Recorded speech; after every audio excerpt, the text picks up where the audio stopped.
Now we know. We think we know what happened in 1972. But we know only what we can prove. The tip of the iceberg. How much deeper does the ice run? And how much darker? What do we know about 1968? And about 1963? There are those who know, or say they do. The officials, those in power. And usually they want to stay where they are. They act as though truth was their own private property and everybody else was condemned either to err or to trespass. They are the self-righteous kings and barons of modern tragedies, and the crusading knights are the journalists.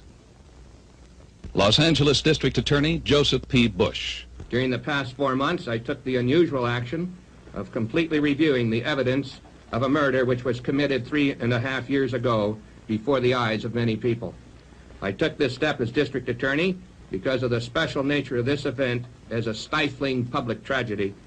A measure of its impact is the continuing and fruitless search by many persons to find a more rational basis for this senseless act. You got all those people see the man pull the trigger, and we wasted that many millions of dollars carrying on a ludicrous trial. We should spend another $600,000 if there's any doubt whatsoever that that man is guilty. This chorus of pros and cons is the people.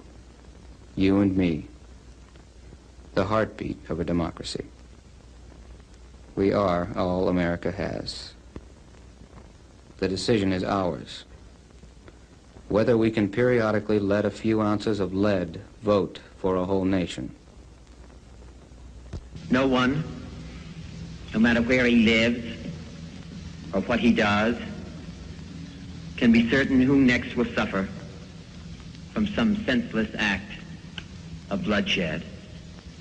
And yet it goes on and on and on in this country of ours. Why?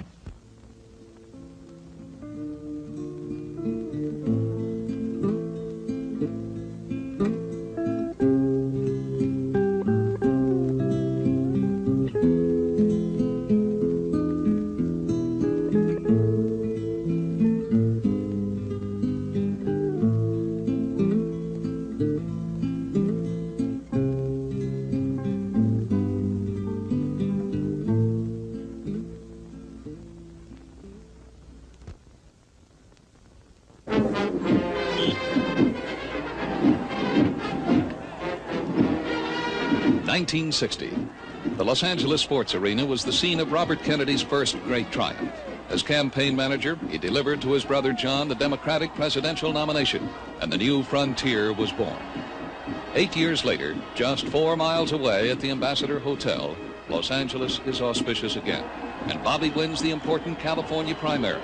The White House is now in sight, but the long, arduous road passes through this dark kitchen pantry. Anybody could have got in. Like you said, anybody could have got in, you know. Yeah, security was really bad, lousy, you know. There was a press room, that's what it's called, and I was walking in there, and there was a bag full of passes that says embassy room passes. So I walked in there, and I put my hand in there, and I took about 8 of them. And then I went out, you know, and I gave them all to my friends. You know, I gave it to a guy named Brent Gold, Scott Inyart. A friend of ours got passes. We thought, you know, it would be fun. We could get some pictures, so that's why we came. How long have you worked with a professional camera, Scott? I had been using a camera for about 2 years prior to what happened here. These are the prints the police gave you after the trial, the Sirhan trial. That's correct. I feel there are some missing from it. I took a 36 exposure roll, and I got 26 prints back. Mayor Yorty has just sent me a message that we've been here too long already. So, my thanks to all of you, and now it's on to Chicago, and let's win there.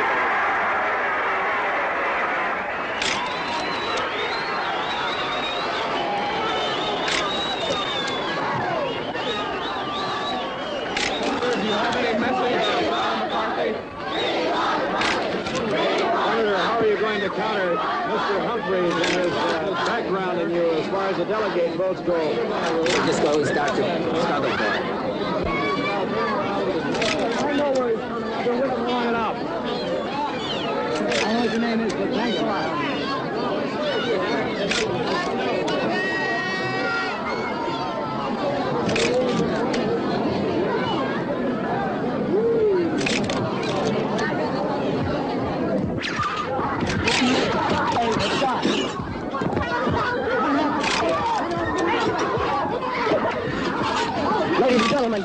been shot. They think Kennedy has been shot. It appeared to be gunshot. Seems like Robert Kennedy has been shot in a little room off to the side. I was near the senator.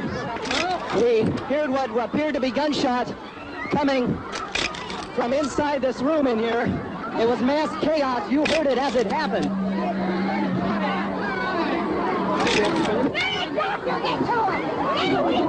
We don't know what has happened. It's mass chaos. Oh, someone else was shot. Someone else was shot. We have another person who was next to Kennedy who was shot in the forehead. She is bleeding badly. Another person was shot near Kennedy. It's mass chaos here. We did hear gunfire from in the hallway. There are people running everywhere. He's all right. You sure? Another lady was shot in the forehead. The photos we just saw were taken by Scott Enyart. Approximately 10 frames are missing from the set. Scott Enyart explains why. As soon as I got out the door, I was surrounded by about 6 policemen with their guns drawn, and they placed me in a car, took my camera from me, and told me that it was evidence and that they would have to have the film. They finally questioned me around 5:30, gave me my camera back without the film. And I asked them about when I would get my film back, and they told me that they'd contact me. They didn't contact me, and about 6 months later I started asking, I called them, went down there and asked them about, having the rights to my own film. And they disavowed any knowledge of even knowing me. And finally my father talked to his attorney, who located some people downtown. And about a year after I had taken them, I finally got a number of prints back, which I consider an incomplete set. Did they give you negatives? No, they gave me no film, and they told me that they would give me the film when they could, and they would contact me. I've contacted them, and they know nothing about me. California Attorney General Evel J. Younger, formerly Los Angeles District Attorney, who prosecuted Sirhan, interviewed by KHJ-TV's Nikki Pierce. I said that when we first started this investigation, you were a little girl at the time, but I said that we've interviewed 4,000 people, and we've done it because someday somebody, for purposes best known to themselves, regardless of the evidence, is going to try to prove that Sirhan didn't do it, that this was a conspiracy, that this is some big mysterious plan that in spite of all the investigation we haven't been able to uncover. We knew it would happen. Los Angeles Police Department Chief Edward M. Davis. Now, this is obviously an open and shut case right from the beginning with all of the witnesses and the physical evidence, and I don't think it probably could have been handled in any better fashion than it really was. We knew that books would be written. We knew that people would try to become famous or make a fortune on the basis of some new and varied theory as to what happened in the Sirhan case. And there are many authors of theories and authors of books, and there are still people trying to get rich over the tragedy of the Kennedys. Ironically, the first detailed book on the assassination, Special Unit Senator, was written by the man responsible for the official investigation, Robert A. Houghton, Chief of Detectives, Los Angeles Police Department. Quote, for the sole purpose of acquainting the American public with the facts of the investigation and with the evidence, unquote. Houghton seemed haunted by the local ineptitude and the shameful bungling of Dallas. He told his top aide, Captain Hugh Brown, I want this investigation to stand up to whatever scrutiny, as much fine-comb study as it's going to get. And Brown knew from experience, Houghton added, that it was going to be raked over, re-raked, and raked again. If anyone lived up to Chief Houghton's nightmare, it is investigative reporter Theodore Chirac. Chirac had spent nearly 3 years probing the case, when on May 21st, 1971, he disclosed his preliminary findings to a group of concerned citizens, which included Stephen Reinhart, the Democratic National Committee man from California, and Jess Unruh, chairman of the 1968 Kennedy delegation from California, a close friend of the Kennedy family, and an official eyewitness to the case. The first results of the investigation were reported by Los Angeles Mayor Sam Yorty himself. To a world numbed by the tragedy, he declared, we know, of course, who committed the crime. His name appears to be Sirhan, S-A-R-H-A-N, Sirhan. The image of Los Angeles was whitewashed, but in the process, Sirhan's presumption of innocence, guaranteed by law, suffered considerably. As the investigation progressed, a number of witnesses questioned the investigators' objectivity, especially with regard to the possible involvement of co-conspirators. Reporter Ted Charach first recorded the complaints of the owners of the gun shop where Sirhan bought his ammunition, Ben and Donna Herrick. I gave a statement to the FBI and the Los Angeles Police Department that Sirhan and two others had been in here about 6 weeks before. That they asked for some .357 armor-piercing tank ammo. We didn't have it for sale. That's right. And they didn't even want her to testify because she wouldn't change her story. Their former clerk, Larry Arnott, who actually made the sale, was impeached when he testified that Sirhan was with two other men. Like the Arnott testimony, asking him if he sold the ammunition, and he said yes, and then they said he failed a lie detector test, and they have him identify the sales slip.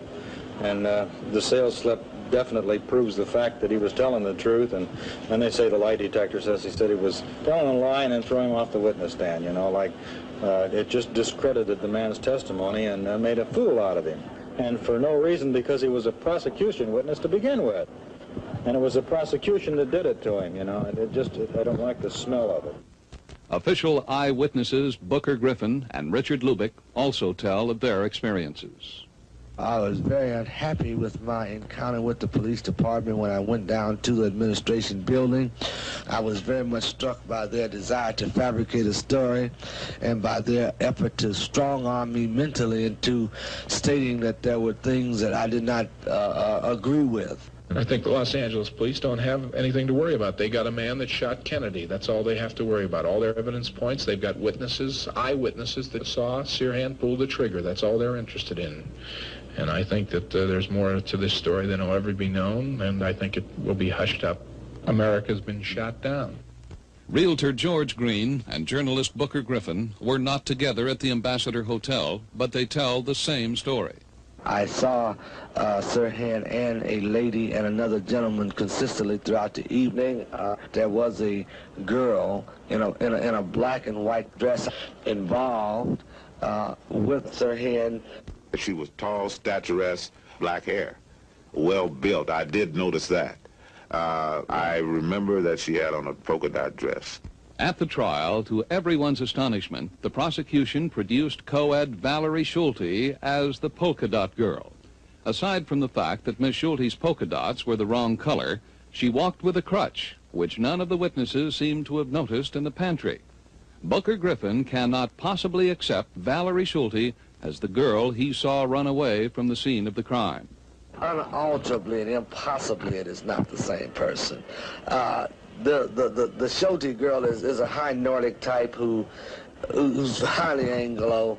The girl that I saw was a swarthy type, Mediterranean type. Her hair was dark, very dark. It was not blonde in any manner, and she did not have the clean-cut, vivacious look of this Schulte girl. Investigative journalist Fernando Faura recalls the content of the tape he gave to the police. The man that I interviewed on that tape was named John Fahey. He claims to have spent the day with a girl who later became known as the girl in the polka dot dress. This girl predicted the killing of Senator Kennedy not only as to the date, but to the exact occasion on which it would occur. A team of investigators composed of Jordan Bonfanti, bureau chief for Life magazine in Los Angeles, and myself set out to verify the story of John Fahey.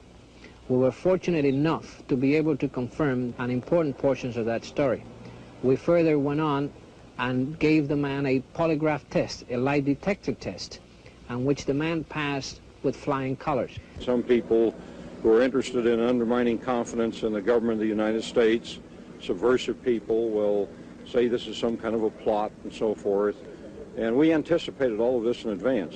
The fact is that a girl was seen with Sirhan and the police could not find her. These things are never really settled, any of these big murder cases. They're still arguing about maybe somebody else shot Abraham Lincoln. So no matter who it is or how long, it still goes on and on and on, and I suppose this is another case that's going to be like that. Another unusual side of the Sirhan case is the occult part, championed by author Robert Blair Kaiser. Like the hero of Richard Condon's novel, The Manchurian Candidate, could Sirhan be brainwashed and programmed to commit political assassination? Dr. Bernard Diamond for the defense and Dr. Seymour Pollock for the prosecution put Sirhan under hypnosis in an attempt to help him remember consciously the scene of the assassination. And you see Kennedy coming. Now what do you see, Sirhan? You're back in the kitchen there. What do you see? Sirhan. What's he doing here? What?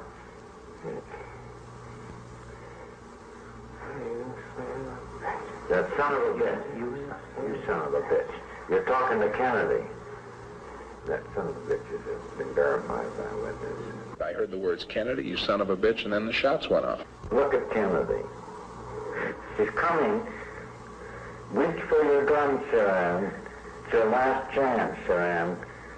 Reach for your gun. Where is your gun? Where is your gun? Reach for it. Reach for it, Sirhan. Reach for your gun. Reach for your gun. Sirhan, take the gun out and shoot it. Who are you shooting, Sirhan? Who are you shooting? His fingers are going to repetitive spasmodic movements like pulling a trigger and on a double-action revolver. I asked him, I said, son, will you tell me why did you do that? His tears began to drop. He said, Mama, I'm sorry. I don't remember anything. I did not do it. I was told that I killed Senator Robert Kennedy. Sirhan,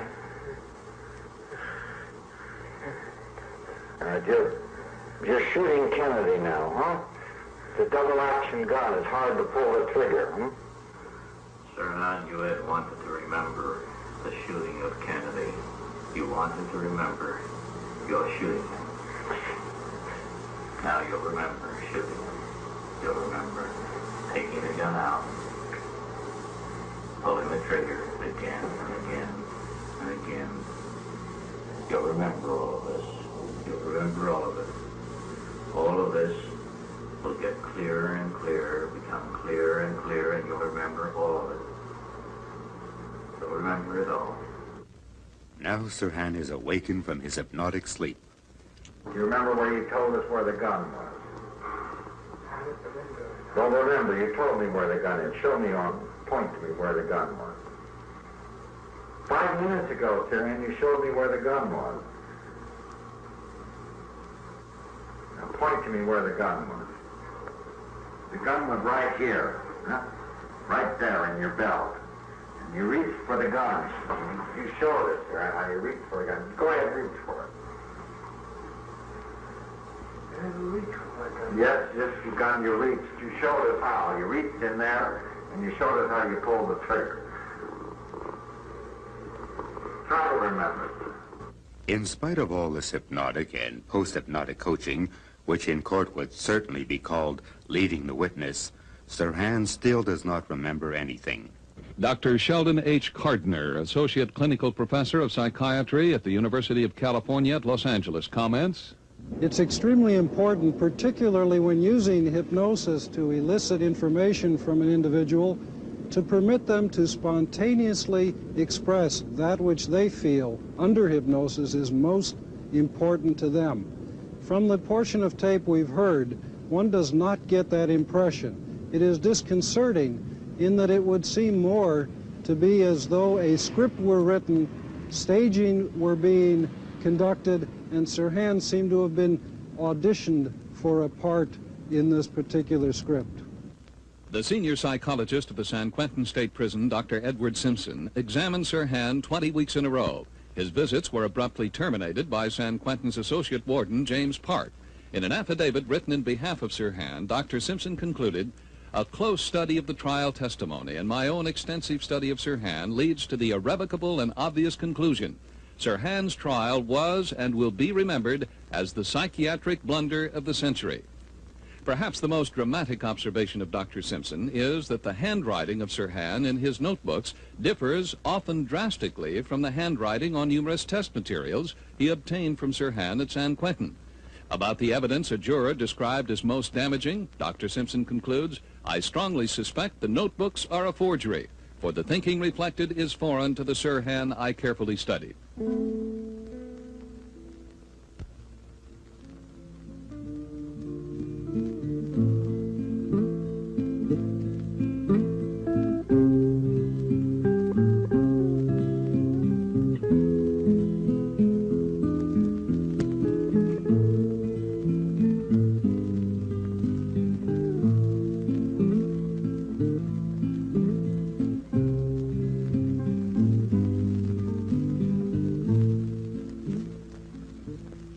I'm Dr. Thomas T. Noguchi, the Chief Los Angeles County Medical Examiner and Coroner. Dr. Noguchi, how many gunshot wounds did Senator Kennedy sustain? The autopsy findings revealed that there were 3 gunshot wounds. A 4th shot passed harmlessly through the right shoulder pad of the senator's jacket. These 4 shots raised a problem which could not be solved by Prosecutor David Fitz without creating a serious discrepancy in the actual testimony. Former Ambassador Hotel Assistant Maitre d' Carl Euchre, who was leading Kennedy and stopped Sirhan, was the star witness. David Fitz has told the jury that you reacted after the 4th shot. No, I don't believe that. No, from the first time, right, the police investigated it, I said after the 2nd shot, and I know it. Are we to believe the prosecutor, who was not in the pantry, or the prosecution's own star witness? Sirhan then was shooting blindly after the 2nd shot. Oh, yes, blindly, yes, yes. He just was pulling the trigger. I even could feel when his hand was moving and pulling him, but he didn't see anything anymore where he was shooting because I had him complete covered with my, with the headlight. How far was Senator Robert Kennedy from Sirhan and yourself, Carl? Kennedy was as far as I can reach my left hand here when I had his hand, and he had his hand like this when I had his hand, you know. So it was quite away from Sirhan. And Sirhan was right in front of me, right in front of the steam table and between me. In front? In front, yeah. I had him right in front of me. I didn't let him pass me. I had my left foot on his knees, and I pushed him over. And well, time, how far would the gun muzzle be from Senator Kennedy's head? About 1.5 feet, I would say 1.5 feet, 2 feet. Dr. Noguchi, were you able to determine how far the gun muzzle was from Senator Kennedy's head? One gunshot wound was found behind the right ear, and there were abundance of a powder deposit on the edge of the right ear, and after test firing the similar weapon, we came to conclusion that the muzzle distance would be a 1 inch from the right ear edge and no more than 3 inches. How did your office resolve some of the discrepancies in that trial between the medical reports, for instance, that Kennedy was killed by a gun 1 inch from him, and the eyewitness reports of Sirhan's position 3 feet away? Oh, I don't think there were any major discrepancies. Certainly the jury didn't think so. Will we create what happened inside the kitchen pantry, Carl, at the moment of the 1st shots? Yeah. I'll play the role of Senator Robert Kennedy, and Michael Reed will assume Sirhan's part. What did take place? We start going through the doors. I'm leading Senator Kennedy, more or less holding him on his ankle like this, leading him towards the kitchen, which leads towards the colonial room. And when we came behind the doors, he started shaking hands with some of the helpers and some of the hotel staff. And our last stop was at the ice machine, right across from the ice machine where we have the steam tables. And Senator Kennedy did shake hand with one of the bus boys, and I think he was the last one he shook hand with. And so I took Senator Kennedy's hand again and said, Senator, we have to go. And the senator's hand was back in your hand, Carl. Yeah, his right hand I grabbed with my left hand.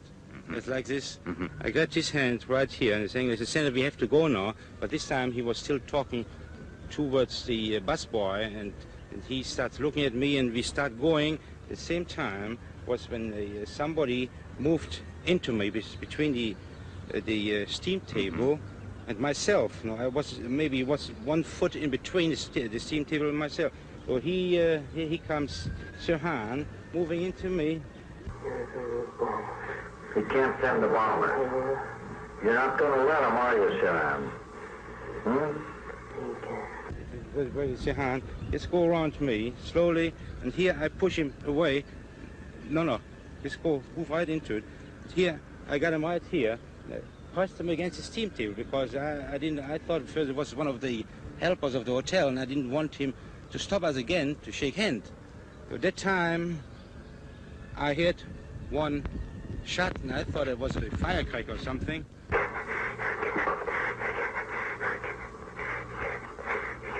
Sirhan is right in front of me here, turned this way, and this hand I actually didn't see no more. And I had Kennedy by the hand, and I heard the second shot going off, and then I realized I saw that gun here somewhere around here, you know, somewhere around there, and I just, at the time when I lose Kennedy's hand, I just dropped his hand and I pushed it. I saw just falling to the ground Senator Kennedy, and blood was already oozing out of his head, and it was going over the floor. It was horrible. I was very lucky that I got him right here on his ankle. No, that was my luck, otherwise I wouldn't be here today anymore. So I pushed him down, I put him over the steam table, and here Sirhan keeps on pulling him to the left side, and that's when he starts shooting very rapidly. The last shots, now. That time I had him like this, you know, and I was hitting that gun on top of the steam table. Dr. Noguchi, could you determine the direction of the fatal wound to the head? Well, the gunshot wound through the right mastoid behind the right ear, well, it showed the direction to be upward, back to front, and of course to the right to left direction. So if I may just use my finger to illustrate, it will be like this.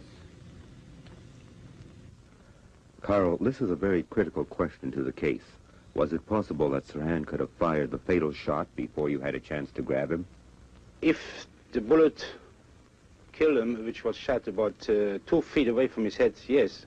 But if the bullet, which the autopsy said from Dr. Noguchi, that the bullet must have been about 1 inch to 3 inches away from his head, no. Sirhan never came that close to Kennedy.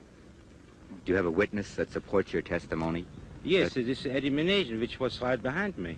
Menasian testified at the grand jury that Sirhan's gun was approximately 3 feet away from the senator. He heard 2 very deliberate shots, then a slight pause, which gave Euchre a chance to intervene.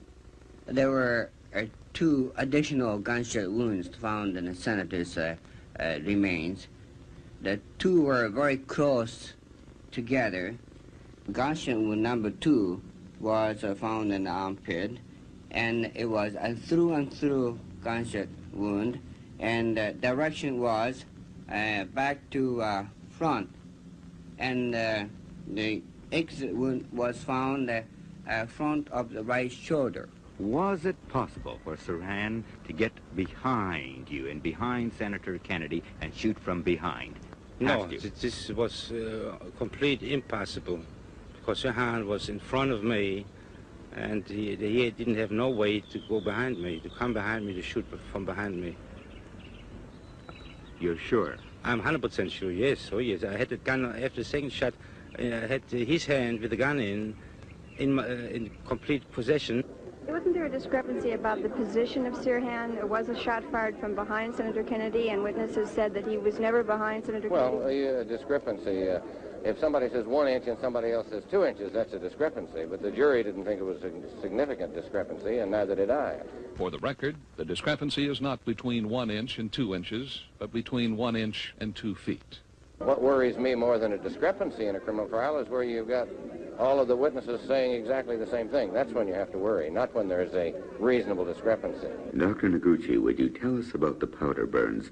Would it be possible to get powder burns if the gun was 2 or 3 feet away from Senator Kennedy? In this case, of course, the abundance of a powder burn embedded deep in the tissue, it is scientifically highly unlikely.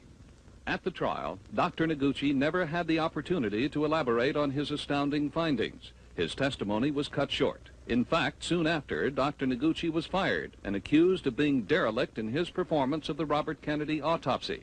Attorney Godfrey Isaac defended him.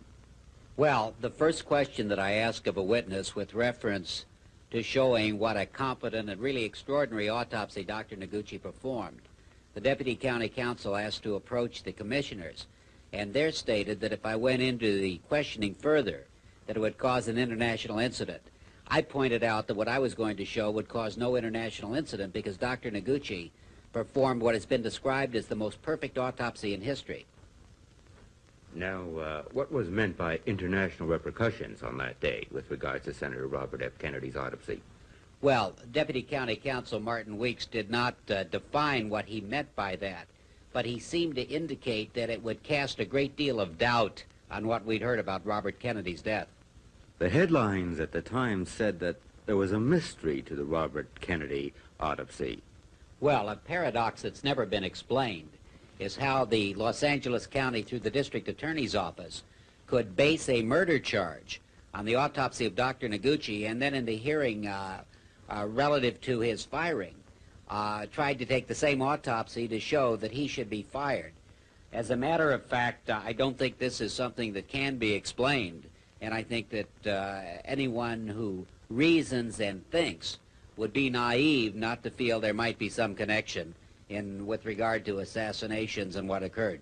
But when there are witnesses that said Sirhan never got behind Senator Kennedy, and then there are medical reports saying he was shot from behind, isn't that a significant discrepancy? Well, as I say, you apparently want all the witnesses, or would prefer to have all the witnesses sound like they'd memorized their testimony. I wouldn't. There was no significant discrepancy. Now, you and I are just arguing now. You apparently think there was a significant discrepancy. And if we stay here for 4 hours, I do not think I will conclude there was a significant discrepancy in the testimony. Okay. How far would the gun muzzle be from Senator Kennedy's head? About a foot and a half, I would say, foot and a half, 2 feet. We came to conclusion that the muzzle distance would be 1 inch from the right ear edge and no more than 3 inches. Sirhan never came that close to Kennedy. You saw Dr. Noguchi demonstrate that the fatal shot was fired as close as 1 inch behind the right ear of the senator, as represented on this reconstitution. Unlike Sirhan's gun, the .22 caliber revolver used here has a long barrel to show more clearly the actual angles of the wound paths. You saw Carl Euchre demonstrate that the gun muzzle was approximately 2 feet in front of the senator, as shown on this scale model.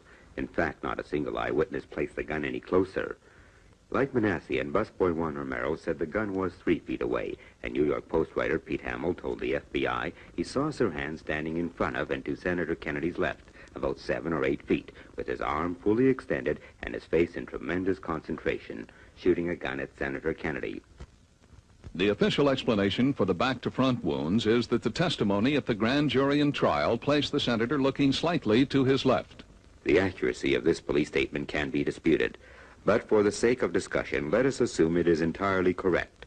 This three-dimensional model now shows the position of Senator Kennedy as it is represented by the police trajectory diagram. The second victim to the left is Paul Schrade, and the third is Ira Goldstein. The senator's position clearly suggests that he was still in the process of shaking hands with the kitchen help when he was shot. The fallacies of this interpretation of the testimony are manifold. One, this would contradict the account of busboy Juan Romero, who, according to Chief Investigator Robert Houghton, was the last person to shake Kennedy's hand. Immediately after the shooting, Romero was quoted by Conrad Kassler of the Los Angeles Herald-Examiner as saying, "He was shaking my hand and had just turned away when this guy came out and started shooting." 2. Kennedy being turned in Romero's direction would also contradict Carl Euchre, who says the same thing as the busboy. Waiter Martin Petruski agrees that Euchre was moving. He was pulling Kennedy through the kitchen at the time, and he grabbed the guy by the neck. 3. Writer Pete Hamill saw the same thing as Euchre and Romero. He told the FBI after Kennedy shook hands, he turned to continue walking straight ahead. But not all witnesses agreed that the senator had already turned back and was facing in Sirhan's direction. Attorney Frank J. Burns testified that Kennedy was still shaking hands in the position shown here. However, Mr. Burns concedes that he was not actually looking at the senator's head, nor could he see his hands at the exact moment of the shooting, nor did he ever see the gun any closer than 2 feet from Kennedy's head. 4. If the senator was looking in the direction of Romero and away from Sirhan, why then would he lift his right arm in the apparent attempt to protect his face from an assailant he cannot see? 5. The 2 armpit shots were fired at a very steep angle. respectively 67 and 59 degrees upward from the horizontal, as if Sirhan was firing from the floor. Since he was never observed in that position, the only other logical alternative permitting Sirhan to create those wounds from behind would be if the senator's body had started to slump forward, like this. Then he would have fallen on his stomach, but actually he fell backwards in an almost totally opposite direction. 6. The bullet which went through Kennedy's armpit and chest was never found in the ceiling where the police trajectory diagram shows it should be. This strongly suggests that the senator was not really in the position shown by the diagram. If we rotate the figurine representing the senator back to the position where he was observed by Carl Euchre, Juan Romero, and Pete Hamill at the time of the shooting, the chest shot and shoulder pad shot now trace to another part of the ceiling. This area is situated directly behind Sirhan's head and completely outside of his line of fire. As can be seen on this picture taken the day after the shooting, it so happens that 2 ceiling panels are missing from the same area. It so happens that none of the panels removed from the pantry ceiling were introduced as evidence during the trial. Why? It so happens that the entire left sleeve of Senator Kennedy's coat, the left sleeve of his shirt, and left cufflinks seem to have been lost during the investigation. If there was only one bullet mark or hole in them, it would prove that Senator Kennedy was not turned to his left when fired at. How can we ever be sure this is not the case, as long as the evidence is missing?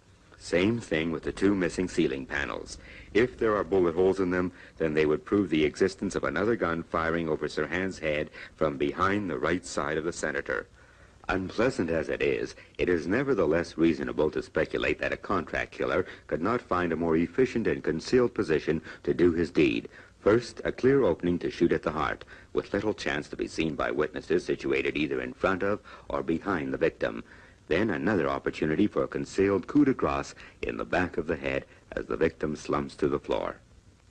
To develop further his alternate theory of the assassination, Charach needed to establish at least one other gun in the pantry besides Sirhan's. On a hunch, he asked Carl Euchre. Did you see any security guards in that kitchen pantry? There was a security man somewhere behind me. I don't know how far away from me. On what side? Somewhere around, right on the left side, you know, right behind Kennedy, somewhere around there. I see. Well, that would be Thane Eugene Cesar, according to an official police diagram. A few uniformed armed guards were hired by the Ambassador Hotel. One of these guards, Thane Eugene Cesar, a plumber by trade, moonlighting out of the Ace Guard Service, tells about the strange premonition of his colleague, Jack Merritt. At 8:30, 8:45, I remember it as long as I live, I was standing at the main door of the ballroom. Jack looks at me and he says, you know, he says, I got a funny feeling there's going to be big trouble here tonight. And I looked at him and I says, why? He says, I just got that feeling. And I just laughed it off as a joke. But maybe he knew something I didn't. By his own account, recorded in 1969 by Ted Charach, Cesar is now entering the pantry at Kennedy's side. For some reason, I don't know why, I had a hold of his arm, under his elbow here. Which arm? Would be his right arm. And with my left hand, and I was pushing people with my right because there was a lot. There was, I would say, way over 100 people in the kitchen area. Who knows how many. And just as we reached the edge of the steam tables, the little Spanish busboy was standing there, and Bobby turned his head at an angle. Juan Romero. Right, to reach over, and he started to shake hands with him. And when he did, that's when the shots were fired. And the thing I saw first wasn't so much the noise, but with the flash. I got powder in my eyes from the flash. And I was a little behind Bobby, so I would say I was about 3 feet from the flash, because I looked up and seen the red gun flash. And like I said, I got a little bit of powder in my eyes. Then Charach heard what he had hoped to hear. When the shots were fired, when I reached for my gun, and this one I got knocked down. Did you get your gun out of your holster? Yeah, but it didn't do no good because I'm on the floor. Oh, yeah. But anyways, I got back up, I had my gun out, but they already had him restrained. Did you see other guys pull their guns after you pulled your gun that time? After we went out through the swinging doors, yeah, there was 3 of us had our guns out. What about in the kitchen? No, I didn't see anybody else pull their guns in the kitchen area. Except yourself? Except for myself. And you pulled it the instant you saw them? When I seen the flashes and the gun go off, I pulled it, but I got knocked down. How far did you have it out? Oh, I had it out of my holster. I had it in my hand. In conflicting accounts to the police, the FBI, and the district attorney, Cesar said that he pulled his gun after getting up from the floor. Los Angeles Times reporter Dave Smith remarked that no effort was made to determine whether those variances arose from Cesar's effort to conceal something. Then Charach asked the two questions the official investigators did not ask till more than 3 years after the assassination. What caliber gun did you have on you? 38. 38.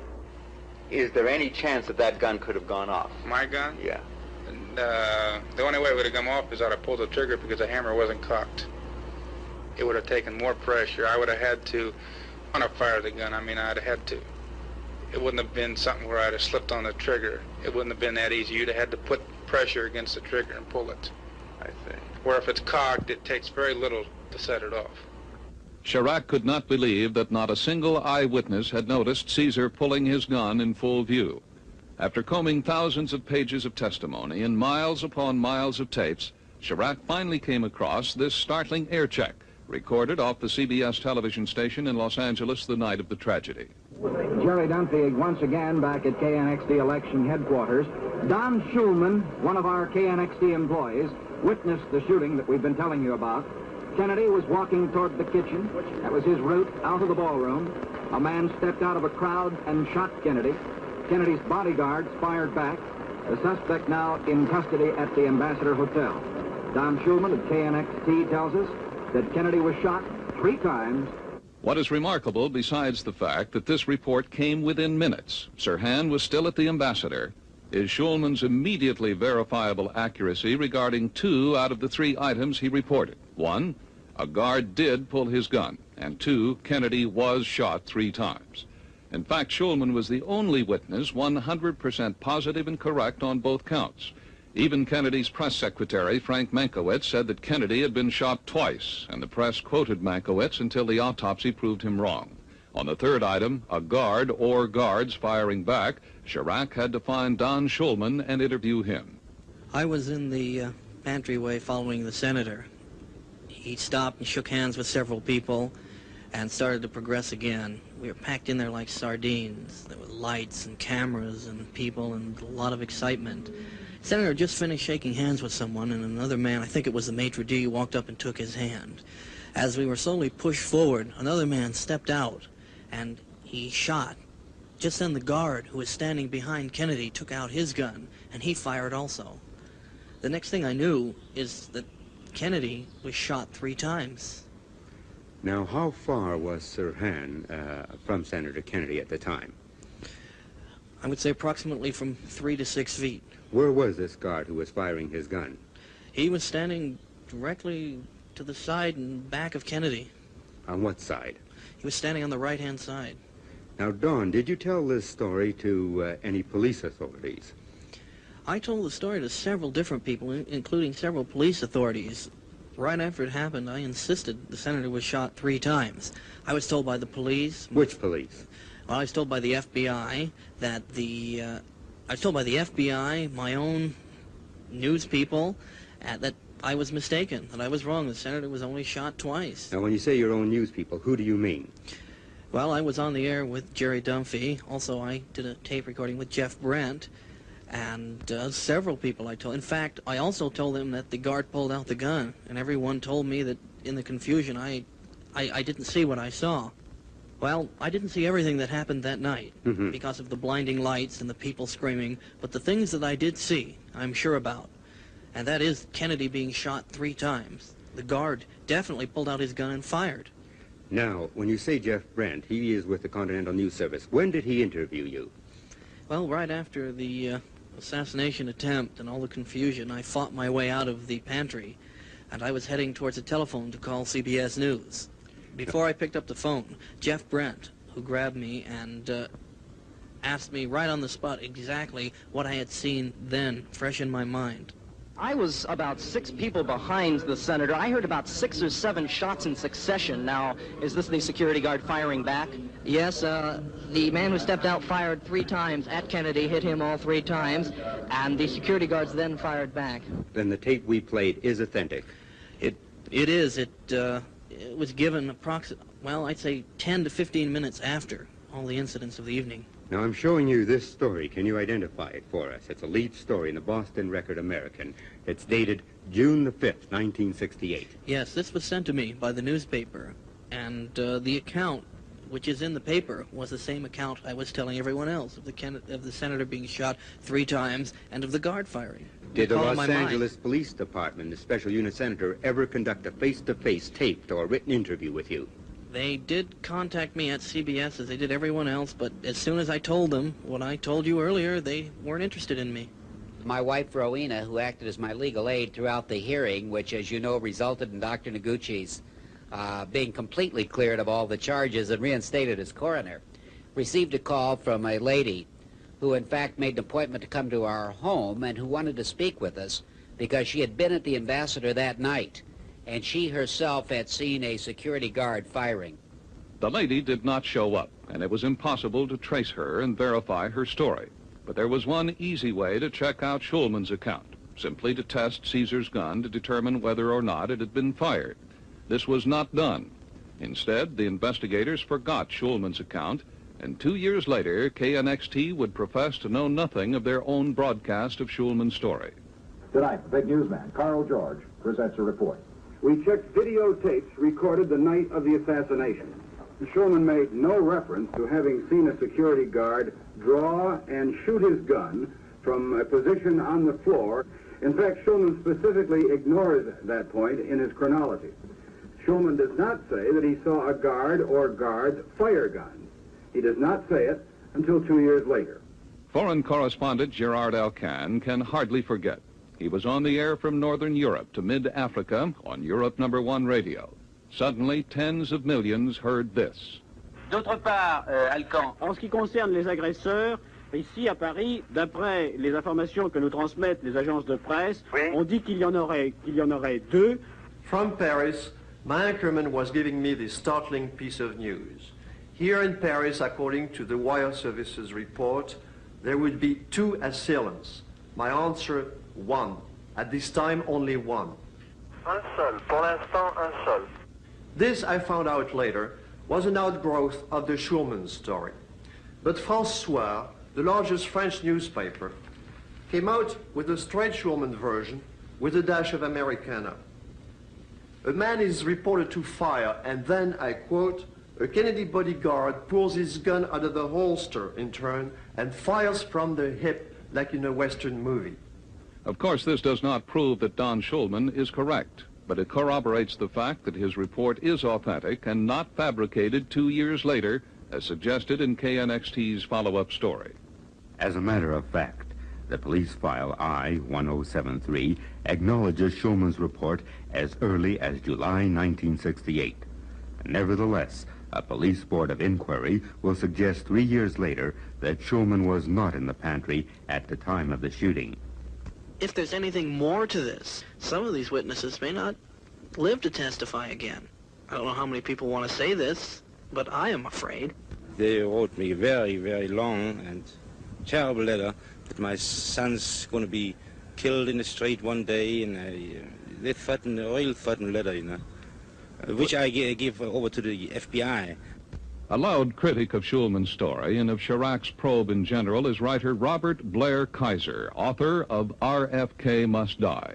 During a program over KPFK radio in Los Angeles, a listener called in and put Kaiser on the defensive about the security guard.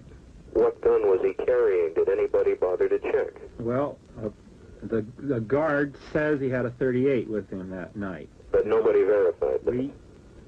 I'm not too sure that the police ever took that gun into custody or anything of the sort. So I think Mr. Charach probably has a good point there, that was something that the police did overlook. That's an incredible thing to overlook. The police investigators who failed to check all the guns in the pantry apparently looked more carefully into the political leanings of all those present. In the conclusion of his book, Chief of Detectives Houghton reports, on July the 16th, 1969, I held a final Special Unit Senator meeting, asking 10 last questions, which ranged from the Valley Arabs to the identification of Arabs who sat in on the trial, to the absolute possibility of any person with right-wing connections being in the kitchen or the pantry the night of June the 4th and 5th, 1968. Within a week, all the questions had been answered satisfactorily. Less than 3 months after Houghton's unsuccessful search for a right-winger in the pantry, security guard Thane Eugene Cesar was telling reporter Ted Charach, I definitely wouldn't have voted for Bobby Kennedy because he had the same ideas as John did, and I think John sold the country down the road. He gave it to the commies, he gave it to whoever else he wanted to, he literally gave it to the minority. Again, there are variances between Cesar's answers to the DA and to Charach. I'm not a Democrat. Oh. Yeah. So it had nothing to do with that. I was going down there just for the money. Now, who did you vote for in November? Wallace. Pardon me? George Wallace. Have you worked actively into the third party? I did over in Simi when I was living in Simi Valley. I worked for George Wallace Party. Prior to June the 5th? Mm-hmm. What did you do exactly? Oh, I pass handbills and get donations. That's not too much. I didn't have too much time to put into it, but I did put a little bit of time in it. Did he admit to you that he had worked for George Wallace in 1968? No. He gave $3, I think, to somebody that he knew that was working for Wallace's campaign.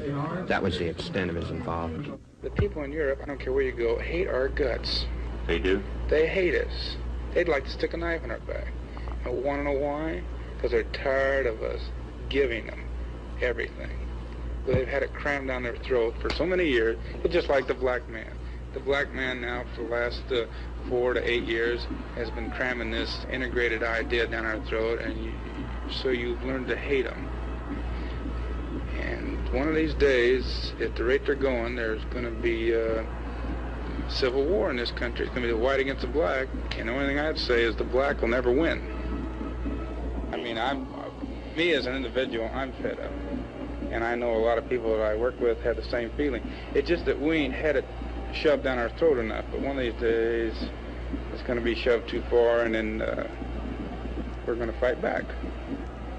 First of all, I think the white man's going to try and do it with his voting power, and if they can't do it by getting the right person to straighten the thing out, then he's going to take it in his own hands. I can't see any other way to go. The long series of coincidences in which armed guard Thane Eugene Cesar was involved was never made public, much less explained. At his request, Cesar was never asked to take the witness stand. I told him if it's all possible, I just not be involved. If a man like Cesar could pull his gun next to Kennedy, and if a man like Houghton knew nothing about it, or did know but attached no importance to it, then for all we know, there could have been any number of guns in the pantry. To this day, we would know nothing about it, and probably will never know.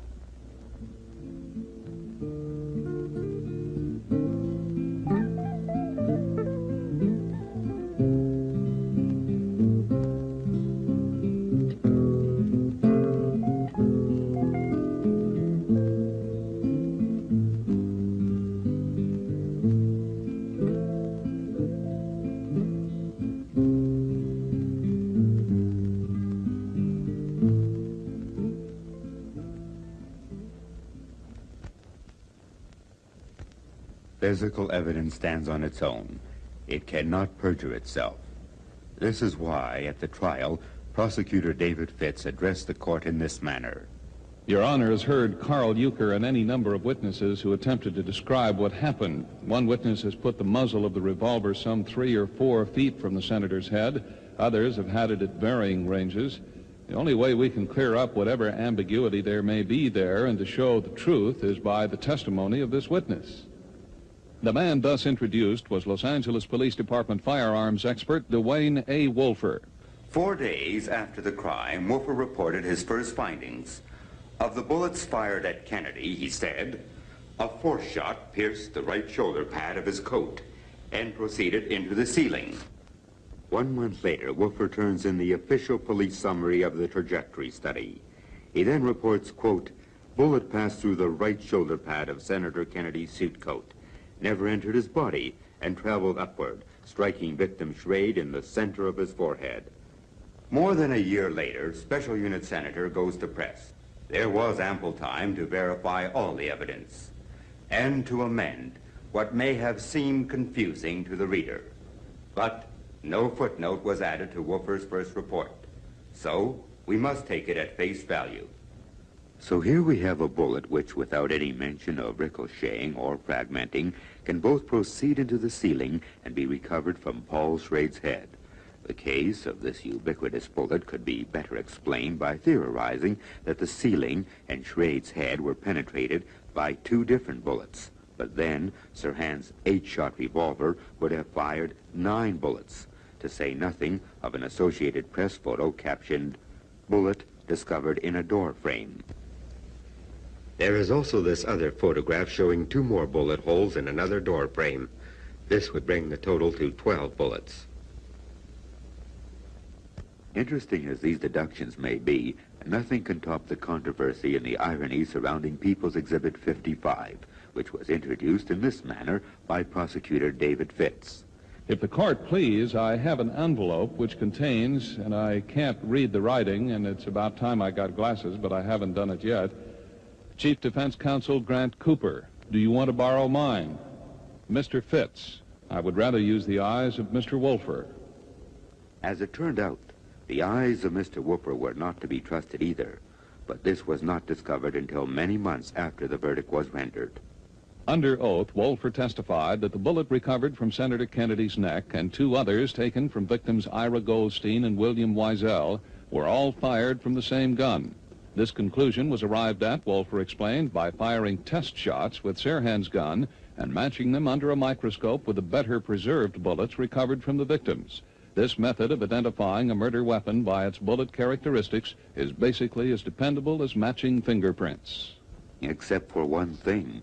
The official records show clearly that the test bullets, introduced as People Exhibit 55, were not fired by Sirhan's gun, but by a second gun. Sirhan's gun is an Ivor Johnson cadet model with the serial number H53725. The other gun is also an Ivor Johnson, but the serial number, filled in twice in Wolfer's own handwriting on the envelope containing the test bullets, is a very different one, H18602. In other words, the prosecution itself introduced physical evidence of the involvement of a second gun in the assassination, and none of the 3 defense attorneys, nor Judge Walker, for that matter, noticed anything at all. In fact, the court, at this very moment, made the incredible non sequitur statement that the 3 bullets in questions, quote, were fired from this gun and no other gun, meaning Sirhan's gun. Without a ripple, the trial went on, as if it were merely the absurd formality of a cleansing sacrificial ritual. Everybody participated, not only the prosecution and the court, also Chief Defense Counsel for Sirhan, Grant Cooper himself. He forfeited many times the opportunity of full disclosure and meaningful cross-examination by stipulating, that is, agreeing to just about anything short of the gas chamber for his client. For example, talking about the fatal fragmented bullet, while Wolfer is on the witness stand, Cooper declared, "We will stipulate that these fragments did come from Senator Kennedy. We will further stipulate they came from the gun." A few moments later, Wolfer testified about the same bullet. "Because of the damage, I cannot say positively that it was fired from that gun, that is, Sirhan's gun. At times it looked like the burden of proof was on the defense rather than on the prosecution." One day, when my son was really upset, he was hurt, and he couldn't stand it. He said, he stood in the courtroom, and he said, "Please, Your Honor, I have to say something. I don't want these lawyers to defend me," because he knew that they are not defending him right. And you know, even the judge, he was so hard. I am so sorry to say this, but he said, "Look here, fellow, you have to sit down and keep quiet, or else I put a mask on your face and I tie you in your chair, so you cannot defend yourself." And the next day, my son said, "I'm not going to the courtroom unless I see the judge in his chamber." He didn't give me a chance to talk in the courtroom. After they decide all this, my son was permitted into the chamber of the judge with all The defense and the prosecutors were there. And you know what my son said? It's really sad. He said, Your Honor, I'd rather plead guilty and go to the gas chamber than to have you say that you gave me a fair trial, yet send me to the gas chamber. My son did not have a fair trial. He did not have any defense at all. If Mary Sirhan is correct, it is interesting to note here a troubling parallel. Because of a deficient defense, the state of California apparently did not have to prove the crux of its case against Sirhan, any more than the state of Texas against Lee Harvey Oswald, who was assassinated, or the state of Tennessee, which never tried James Earl Ray. And so a great many facts never saw the light of day. But we have now established this much about the Sirhan case. At the time of the shooting, 2 guns were drawn, Sirhan's and Cesar's. Cesar's gun was never tested, nor even examined. We do not know scientifically whether or not it was fired.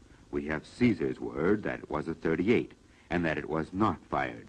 But we also have Don Schulman's word that a security guard fired his gun in the pantry. In the courtroom, evidence was introduced about 2 guns, Sirhan's and the other .22 Ivor Johnson, recorded in Los Angeles Police Department Officer Woofer's handwriting as having fired the test bullets. Incredibly, this second gun was destroyed by the Los Angeles Police Department. In November 1970, the state records show that this gun had been destroyed in July 1968, prior to the trial. On October 11, 1971, this information was declared erroneous by the Los Angeles Police Department Board of Inquiry investigating Mr. Wolfer's performance.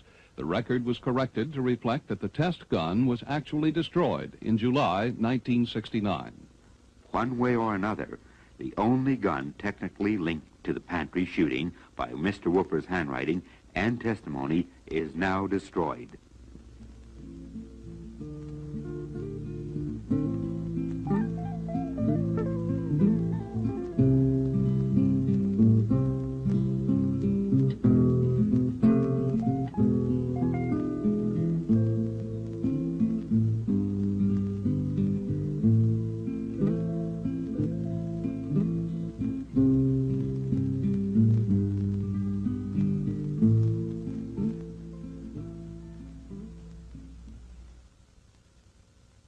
Attorney Barbara Blair threw the whole thing into the open. She was trying to block Mr. Wolfer's appointment as chief forensic chemist of the Los Angeles Police Department on grounds that he violated proper ballistics procedures. Los Angeles District Attorney Joseph Bush announced the matter would be settled in 2 weeks. Nearly 5 months later, on October 18, 1971, he had this to say. We have reached the conclusion that the charges made against Mr. Wolfer are untrue. Our findings show he did not violate proper ballistics procedures in the Sirhan trial. The investigation revealed only that Mr. Wolfer made a clerical error in labeling the trial exhibit envelope containing 3 bullets test-fired by him from the gun wrenched out of Sirhan's hand at the assassination scene. Here are excerpts of District Attorney Bush's confrontation with newsmen. Was Mr. Wolfer given a lie detector test by you or the police during this investigation? He was not given a lie detector by us. Why? Well, I don't believe it would be necessary. The allegations as they now stand have arisen about, 2.5 years after the fact. There's never been any question about this. There's never been any impugning of the integrity or that there was any ever firing. There is no evidence except for the fact that there was a mislabeled envelope, that there could possibly have been a mistake. But the man's integrity is being challenged publicly, and there are some what are considered some fairly strong arguments against. Now, if you're going to submit an equally strong argument for your defense, wouldn't it involve a lie detector test at the very least? Well, I wouldn't subject Wolfer to a lie detector test based on what I would not, based on what we have discovered as a result of our investigation. I don't see any credence in this at all. On page 118 of the Special Unit Senator book, Chief Houghton says that the sound level tests were held on June 20th, and he says, quote, Sirhan's gun was fired with the same caliber of mini-mag ammunition at approximately the spot where Kennedy fell. unquote. It's not true. Mr. Houghton's book is inaccurate? That's right. Is it inaccurate in other respects, too? I have no idea, but that statement is not correct. Rather than take the gun out of evidence that had been introduced on the 7th of June, just 2 days after the killing, another gun was used of a similar make and manufacture. Is it not regular procedure to use the murder weapon for any and all tests when it's possible? If possible, yes, it is. In this instance, it was our judgment that it was better to leave the murder weapon in the custody of the county clerk as a grand jury exhibit. What would have been required to get that gun removed? A court order. Was a court order sought? No. A former judge and FBI agent, university professor of law, and a prominent expert in legal medicine, Marshall Houts, wrote in a personal letter to Attorney General Ebel Younger, "I have a deep academic and professional concern over Wolfer's horrendous blunders in the past and those he will commit in the future if he continues on his present assignment. Wolfer suffers from a great inferiority complex for which he compensates by giving the police exactly what they need to obtain a conviction. The problems of this philosophy are many and grave, not the least of which is that the prosecutor is led down the primrose path to chagrin and embarrassment when the follies of the charlatan are subsequently uncovered." Marshall Houts, author of many legal books, among others The Rules of Evidence, went on to say, "Real experts of integrity who have examined portions or all of the evidence are appalled at what Wolfer did." Would it be possible to arrange a simple retest firing of the Sirhan gun to clear up some of these arguments? I presume that that's something that Mr. Bush, the district attorney, is considering. Would you think it'd be a good idea? I won't tell him what to do. It's his problem now. I've got my own. Mr. Bush, are there any plans at this time to fire the murder weapon and take new test bullets? No, there is not. But you are taking Mr. Wolfer's word on this, that he mislabeled that. How can you do this in good conscience without another ballistics test? Wouldn't this put an end to all this speculation if you refired the gun? Well, I don't think you're ever going to put an end to the people that want to have a two-gun theory. You'll never put an end to it. Some of the pro-conspiracy clan who gather around like vultures around any kind of a situation like this attacked Mr. Wolfer because Mr. Wolfer's evidence, you see, doesn't give substance to the conspiracy theory. The attack that is being made at a time when we already know all, under oath, and all of the procedures and all the things that occurred. So that the attack, and this is just, again, as I say, people who are trying to make something out of nothing, to reopen and to start something on the basis of a mismarked envelope. And that is insufficient evidence. Officials always make little errors. They do not lie. Totally independent of the controversy around Exhibit 55 is the fact that, of course, Sirhan's gun was placed in the pantry by numerous eyewitnesses, but none of them actually saw Sirhan's gun at contact range. This should be a traumatic experience, easy to remember. All the witnesses looking at Kennedy could not see him without also seeing a gun firing just 1 inch from his head, yet nobody did. In view of the fact that several guns are actually involved, and since the fatal bullet removed from Senator Kennedy's head is so extensively damaged that it cannot be identified as having been fired from any particular gun, the question can reasonably be asked, which gun fired this fatal bullet? Who killed Robert Kennedy? This question was really never asked, because it was always taken for granted that Sirhan did.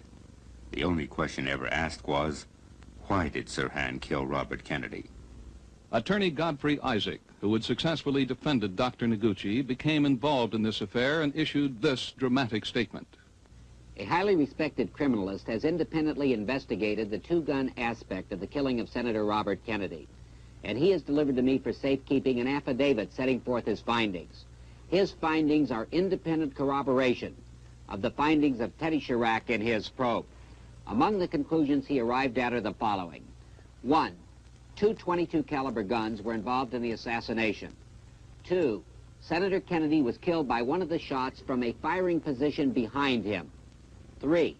The 5 surviving victims were wounded by Sirhan shooting from a firing position in front of Senator Kennedy. Finally, he concludes that it is extremely unlikely that any of the bullets fired by the Sirhan gun ever struck the body of Senator Robert Kennedy. It's clear from physical evidence that he has analyzed that his opinion is that there were 2 gunmen, that there is much to be known here, that the facts are not all in. The highly respected criminalist referred to by Attorney Isaac is William W. Harper of Pasadena, California. For the past 35 years, Harper has been a consultant in over 300 cases involving firearms, and he is qualified as an expert in both state and federal courts of 7 western states. I am the only criminalist active in the West Coast who has no affiliation with any law enforcement agency. Mr. Harper did grant an interview to KHJ-TV and privileged reporter Ted Charach with some of his preliminary findings, which were broadcast in New York and Los Angeles. The autopsy report, in combination with the positions of the other victims and the eyewitness accounts, very strongly established that 2 .22 caliber revolvers were involved in the assassination. There are 2 distinct groups of bullet trajectories, roughly 90 degrees apart, in a horizontal plane. One group struck the senator, the other group struck the surviving victims. A single gun in a brief time interval of a few seconds could not fire both groups of trajectories. Stunned by Mr. Harper's own findings, Charach asked him to elaborate on the 2 groups of trajectories. Well, the first group, Group A, went in under the right armpit, and they are going upward at a steep angle. And if Kennedy, even if he was up a foot from Kennedy, even if Sirhan was a foot away, he couldn't get his hand and arm twisted around so he could get those upward shots under the armpit. And of course he was there, he was shooting, he was trying to kill him, but I am very doubtful, I'm still very doubtful that any bullet from Sirhan's gun ever struck the body of the senator. How can this be explained? Sirhan himself says he was drunk. Author Robert Blair Kaiser suggests that Sirhan may have also been in some kind of hypnotic trance. The second group, Group B, of 5 or more shots, were 90 degrees around and in front of Kennedy. And it's those 5 shots or more that hit all the people behind Kennedy. Mr. Harper's interpretation received a solid boost when he was permitted by the Los Angeles County Clerk to examine and photograph the hardcore evidence of the case. Of course, we know that there was a ballistics man that has participated with Mrs. Blair, who handled them. He brought in other individuals at the time that he examined them, who took photographs, a company that he represented. Mr. Harper used the brand new Alcan Balliscan camera, which he helped develop at Actron Industries, a subsidiary of McDonnell Douglas. This sophisticated instrument is designed to photograph with precision the bullet grooves and striations used in firearms identification. The bullet under study revolves in front of the lens and leaves a photographic impression of its cylindrical surface on a piece of flat film, somewhat like a tire on a muddy road. Large blow-ups like these are made for comparative study of different bullets.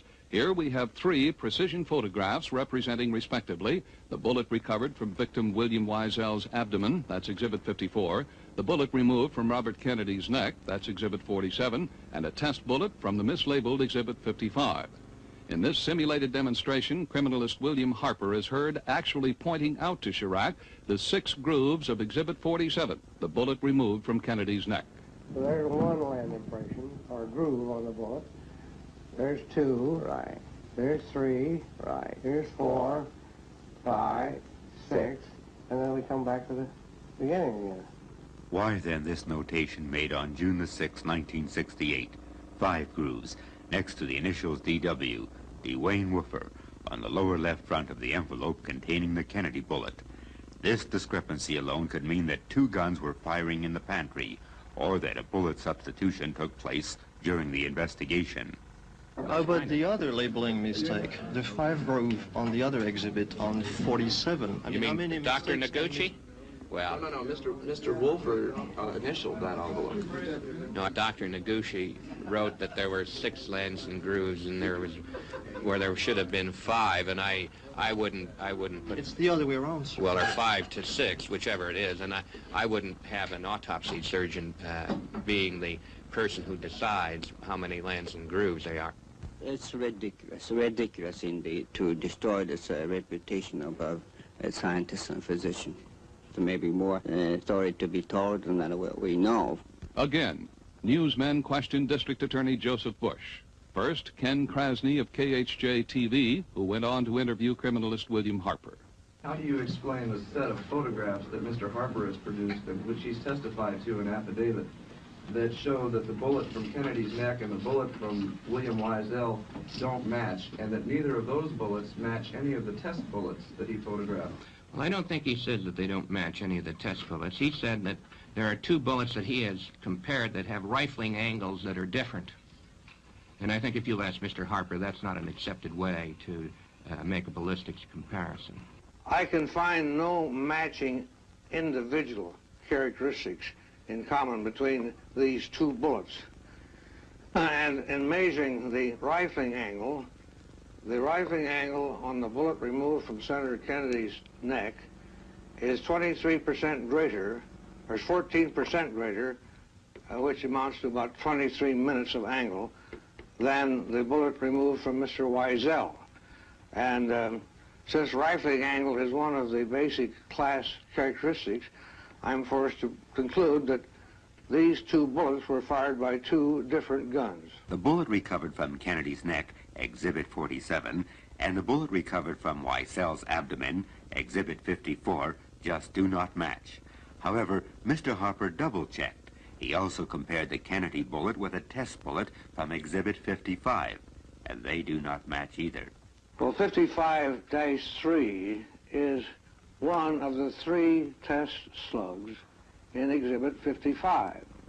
I can find no matching individual characteristics that would convince me that the bullet from Kennedy's neck was fired by the same gun that fired this Exhibit 55-3 bullet. So here we have it. Three bullets supposedly fired by Sirhan's gun bearing no resemblance with one another. In addition, even to non-expert eyes, it appears that there are more cannelures, or rings, around the Wiesel bullet than around the Kennedy bullet, which would mean they are two different types of ammunition altogether. On this matter, Charach consulted with one of the world's leading criminologists, Professor Herbert Leon McDonald, director of the Laboratory of Forensic Science in New York. In the sworn affidavit he delivered to Charach, Professor McDonald not only confirmed but amplified Mr. Harper's findings. Well, the mystery actually is that the ammunition found in the Sirhan revolver was all of Omark manufacture, which has two cannelures. The projectile removed from Senator Kennedy had but one.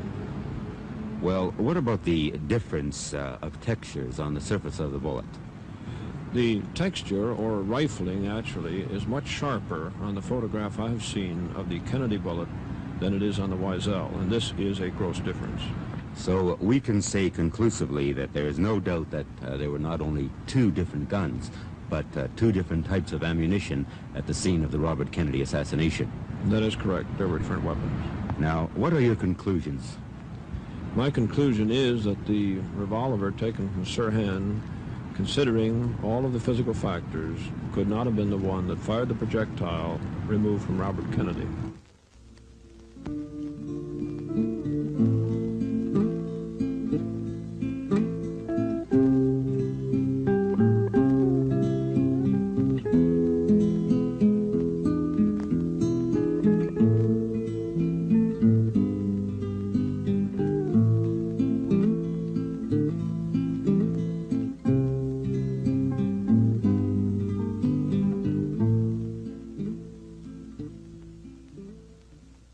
Are there any photographs on record other than those taken by Mr. Harper? No, there are not photos of the bullets at the time. You will recall that Mr. Wolfer testified immediately at the grand jury with reference to the Kennedy bullets. And, well, the real examination, ballistics, is done with the human eye and not with photography. And it isn't common to have photographs always made of bullets that have been subject to comparison. If it were so uncommon, why then would McDonnell Douglas build a special camera for a non-existing market? The fact is that firearm experts make comparison photographs to keep on record and to show the jury how they make their positive identification. But it seems that Mr. Wolfer does not want anyone else to double-check his findings. Is it necessary to have phase marks on matched bullets? A what? It's necessary. A what kind of? Phase mark. A phase mark? I'm sorry, I don't know what that is. A phase mark is a dot in India ink that firearms examiners usually put on each of 2 bullets they have successfully matched, so it'll be easy to match them up again. I don't know. I suppose they would. It seems logical to me that they would do that. Seems logical to me, too, but it was not done. If you refire the gun and the bullets matched the bullets that were fired in the pantry that night, then it would seem to put an end to the idea of a second gun. Yes, but this presumes that there's credible evidence that would require us reopening an investigation and the firing of a gun when there were about 60 witnesses who were in that pantry. And you've already reopened the investigation. Yes, but that was to explain the charges that were made against Mr. Wolfer and to ensure the integrity and the public confidence in this case. There is no new evidence that has been brought forth as a result of our investigation that would substantiate any 2-gun theory. From August 16th to August 23rd, 1971, a Los Angeles County grand jury at which Cesar, Charach, and Harper testified attempted to discover if the evidence presented at Sirhan's trial had been tampered with after the trial. The deputy district attorney in charge, John Howard, who interrogated Sirhan 2 hours after the crime and stayed on the case all along, opened up with this stunning piece of testimony. Quote, "The gun was an 8-shot revolver, and there were 6 casings inside, which indicated it was an outright admission that more than 1 gun had been fired in the pantry." I'm wondering how Mr. Howard could make a mistake like that, considering he was in charge of the presentation of the case to the grand jury. Well, I'm sorry, I can't answer that, but John Howard can, I'm sure. I just made a mistake. I confused the shells taken out of the pocket with the shells taken out of the gun. Mr. Howard, now promoted to Chief Deputy District Attorney, corrected himself 2 days later. The grand jury returned no indictment because there was no tampering with the evidence. The county clerk was made a scapegoat for permitting Mr. Harper to examine the bullets. The ground is now laid for a further cover-up, if and when needed.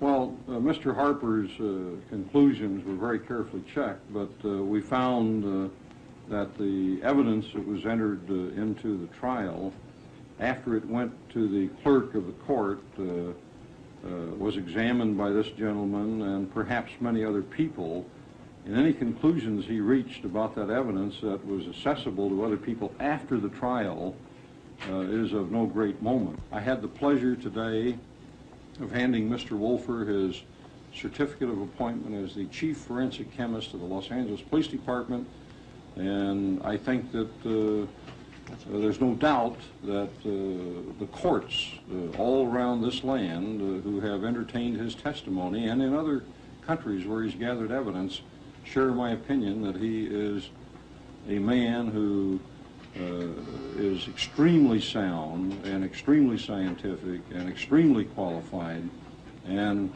he doesn't eat and drink with all of the other fellows in the same profession. He's a very independent person, but he is a top-notcher. Shouldn't the people of Los Angeles have their civil servant, Dwayne Wolfer, point out exactly how he succeeded where apparently William Harper failed? Or must we be satisfied with Mr. Wolfer's explanations of Mr. Wolfer's so-called errors? There are too damn many things about this that point in one direction, and I think that the Kennedy family should by all means be interested in this, because, hell, the next target will be Ted Kennedy, and then it'll go on down the line. Any of them. Can you say that the Sirhan matter is now closed as far as you're concerned? Based on the evidence that we have available to this day, and all the credible evidence that we have, we are satisfied that Sirhan Bashir Sirhan is the murderer of Senator Robert Kennedy, and only he alone is the murderer. If they get by with this, then you can say that the science of criminalistics was buried when they buried Robert Kennedy. It was buried too. Now remains the crucial question raised by William Harper's findings. Could one or several other .22 caliber guns be fired in the pantry and remain undetected by the many witnesses present there? Booker Griffin, now news director at KGFJ Radio, told the police, quote, I imagine there must have been about, I'd say, 10 or 12 shots, according to the way I felt. And I just froze there because I felt, you know, to me, I felt there was more than one person. The way it happened, it sounded as if there was more than one gun being used at that point," unquote. And minutes after the shots were fired, another official witness, Joseph Lahive, had this to say. I was only like 3 people behind them, but they all went off with a staccato burst, and it was almost like rapid fire. The guy must have just squeezed them off as fast as he possibly could. And if there were 2 people, that would account for the seemingly sequence of shots. Visually, it is obvious that as soon as Sirhan started firing his gun, he became instantly the focal point of all attention. Nobody would have seen another gun, even if it had been drawn in the open. As a matter of fact, there was another gun there, Cesar's. And except for Don Schulman, nobody did notice it. So at the outset, there was no reason to rule out the presence of a second .22 caliber gun firing in the pantry. Another factor to consider is that it's hard to tell at a glance a .22 caliber from a .38. For example, here are 2 Rohms, the brand Cesar says he was carrying that night. Which is the .38 and which is the .22? Even a .38 should not have been ruled out immediately. After all, in its greatest dimension, the larger flattened fragment removed from the senator's brain during surgery was more than twice the diameter of a .22 caliber slug, and the autopsy did little to clarify this. We have retrieved a small portion of it. Dr. Noguchi, can you tell us what caliber it was? From the fragments that I could not tell. Therefore, any gun, .22 or .38, should not have been cleared without a close inspection. But the police made no attempt to collect any gun at the scene of the crime. Even Sirhan's gun left the Ambassador Hotel in Rafer Johnson's pocket. And neither the Los Angeles Police Department nor the FBI asked armed guard Thane Eugene Cesar for as much as the caliber of his gun. Not until more than 3 years later. On July 14th, 1971, Cesar was interviewed extensively. He was even asked to undergo a lie detector test, and he accepted. But the polygraph examination was abruptly canceled by the interviewers, with no explanation in the record. As a substitute, let us compare the 2 answers Cesar gave to the same question asked by this reporter in 1969 and by the district attorney in 1971. Did Cesar own a .22 caliber gun the night of the assassination? Oh, a month after that, I had a little .22, H&R .22, just like the one that was used on Bobby. Let's hear this again in full context now. When I got to the police station, I noticed I lost my tie. And I figured, well, I figured when I got knocked down is when it got knocked off. Well, so when they took me back to the hotel, I went into the kitchen area, and the sheriff was still there. There was 3 or 4 men there. They were looking for bullets. And because there was I forget how many shots were fired. They asked me how many shots were fired, and I said, well, it sounded like 5, but... a month after that, I had a little .22, H&R .22, just like the one that was used on Bobby, and I took it out in the woods. I had 3 or 4 guys with me, and I fired it. It's a 9-shot, and I fired it as fast as I could. And I asked each one of them, I said, how many times did I fire that gun? And not a one of them said over 5 times. So it's impossible to count how many times you fire a revolver if you pull the trigger fast enough, because you can make 2 shots sound like 1. What is an HR 22? What is it? It's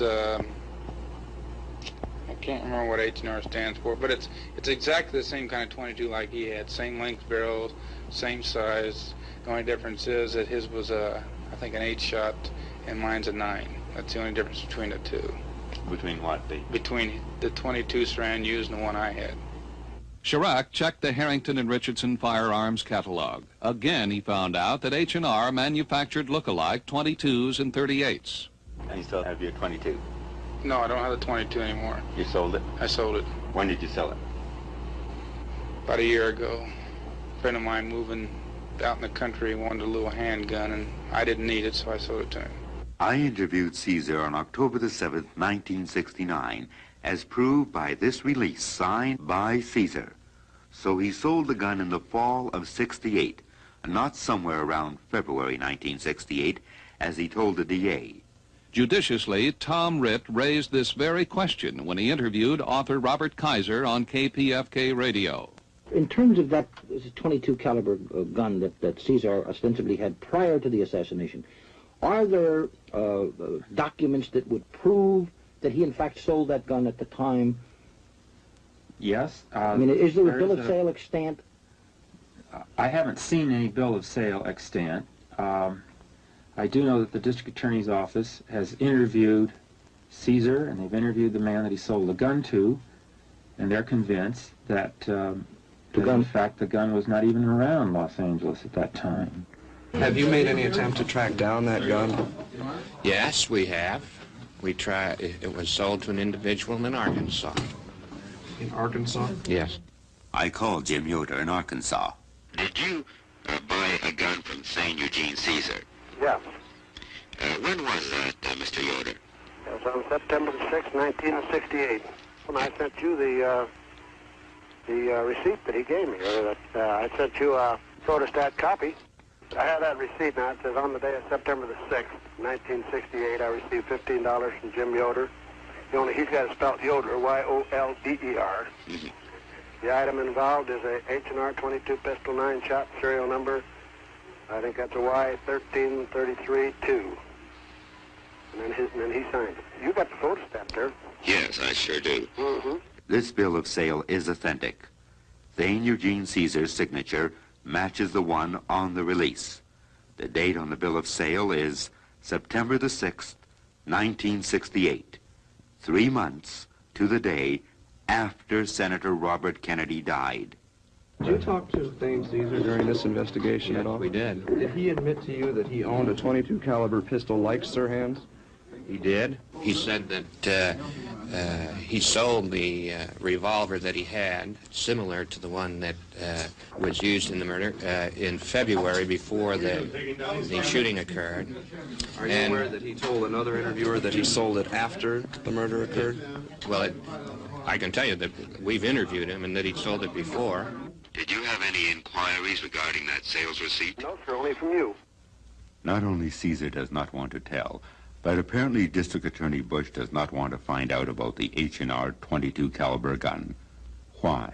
Unlike Judge Walker, who decided that Sirhan's gun and no other gun was involved, criminalist William Harper thinks that a number of guns cannot be ruled out, and that includes the Ivor Johnson destroyed by the police and Cesar's H&R. The bullet removed from the neck was related vaguely to the defendant's gun by class characteristics at the time of trial. There was no rigorous proof given that it was fired from the defendant's gun.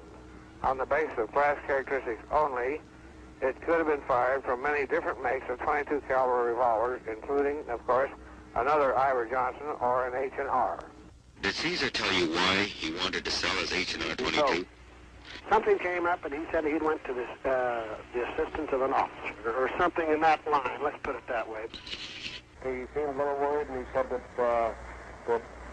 there might be repercussions from that. Now that was, I would say, to the best of my knowledge, sometime in June. Did he say he fired his gun then? If I remember correctly, I think he did. When I asked Mr. Yoder if he still had this gun, he told me it had been stolen from him.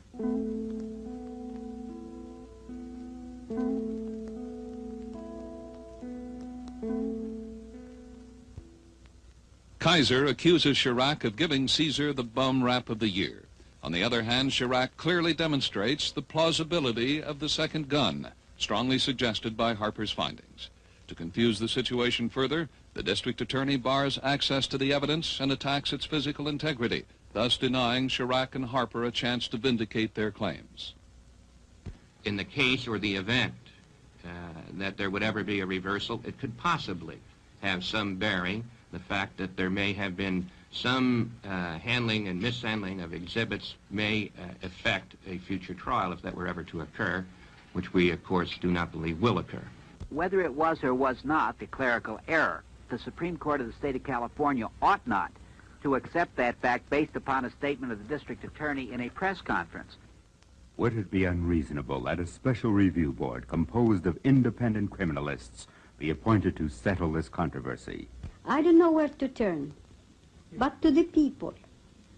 And I ask, please, help to bring the truth out. The whole truth, nothing but the truth, can emerge from the pandemonium of June the 5th, 1968. Simple justice demands that the truth be demonstrated beyond the shadow of a doubt.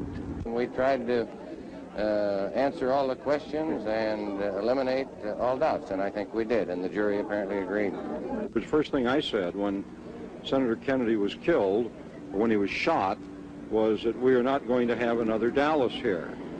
And so that is the reason that we handled this in the very, very careful fashion that it was handled. This thing got probably 100 times the care that the typical homicide would get. The people in delegating authority do not give their public servants the right to decide what is good for the people to know and what is not good for them to know. The people should insist on remaining informed so that they may retain control over the instruments which they have created. We are the masters, not the subjects, of our government. It will recognize with Sophocles that all men make mistakes, but that a good man yields when he knows his course is wrong, and then he repairs the error, and that the only sin is pride. Prophetic words, written 5 centuries before Christ, in Greece, where democracy and tragedy were born. Spoken by Robert Francis Kennedy 5 years before Watergate. Democracy has endured, and also tragedy.